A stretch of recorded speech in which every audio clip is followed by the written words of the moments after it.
Bernie Sanders defended democratic socialism at the debate last night. Let's watch. Senator Sanders, a Gallup poll says half the country would not put a socialist in the White House. You call yourself a democratic socialist. How can any kind of socialist win a general election in the United States? Well, we're going to win because first we're going to explain what democratic socialism is. And what democratic socialism is about is saying that it is immoral and wrong that the top 0.1% in this country own almost 90%, own almost as much wealth as the bottom 90%. That it is wrong today in a rigged economy that 57% of all new income is going to the top 1%. That when you look around the world, you see every other major country providing health care to all people as a right, except the United States. You see every other major country saying to moms that when you have a baby, we're not going to separate you from your newborn baby because we are going to have medical and family paid leave like every other country on earth. Those are some of the principles that I believe in, and I think we should look to countries like Denmark, like Sweden, and Norway, and learn from what they have accomplished for their working people. Denmark is a country that has a population of 5.6 million people. The question is really about electability here. All right, so what Anderson Cooper is leaving out there, and I don't think he's doing this on purpose, I just don't think he necessarily knows about it, is that when you poll the American people on capitalism as well, they overwhelmingly dislike it.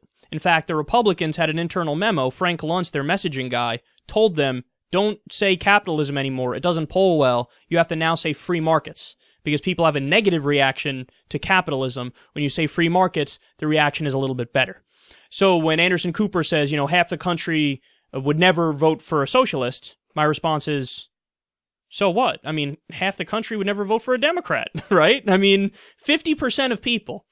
If you ask them, half the country roughly, is Republican or conservative or just right-leaning or centrist-ish, right? So when you bring up something like socialism, I'm not surprised that half the country says that. So that doesn't really tell me much.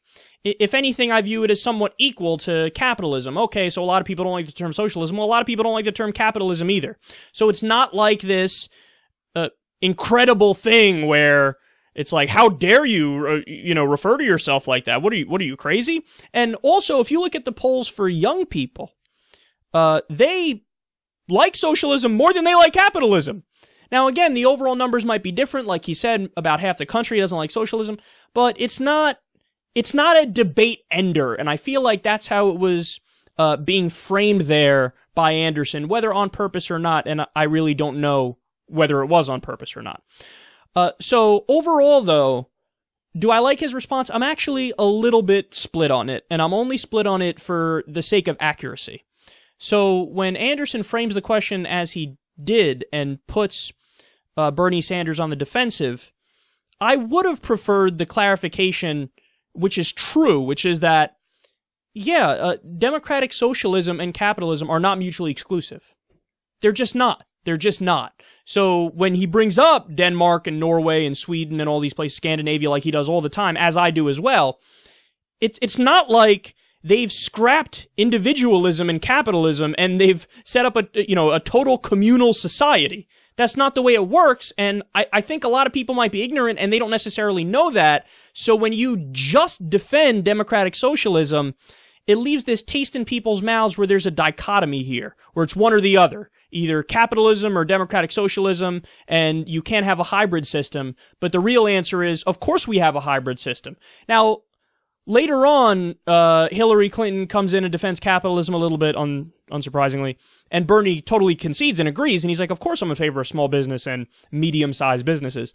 But I would have preferred that clarification up front, where he immediately says something to Anderson like, yes, I believe in democratic socialism, of course I do, and I also believe in capitalism. They're not mutually exclusive, and let me explain exactly what I mean. And then the rest of his answer was perfect. So when he goes on to say stuff like, all I'm talking about here is getting healthcare as a right. All I'm talking about is education, excuse me, including higher education as a right. All I'm talking about is a good social safety net and a living wage and stuff like that. All that stuff is 100% correct, and that's classic Bernie Sanders, and that's going to get him a lot of votes because the overwhelming majority of the American people agree with him. It's just that the way he initially responded, I think that might leave some people who are ignorant about politics thinking like this guy really is trying to have a revolution or something. And later on in the debate, some other candidates on stage like Jim Webb say to Bernie something along the lines of, I don't think the revolution is going to happen, or something along those lines. And for clarity's sake and for accuracy's sake, I would have liked it if Bernie answered it a little bit differently. But overall, the sentiment was still correct.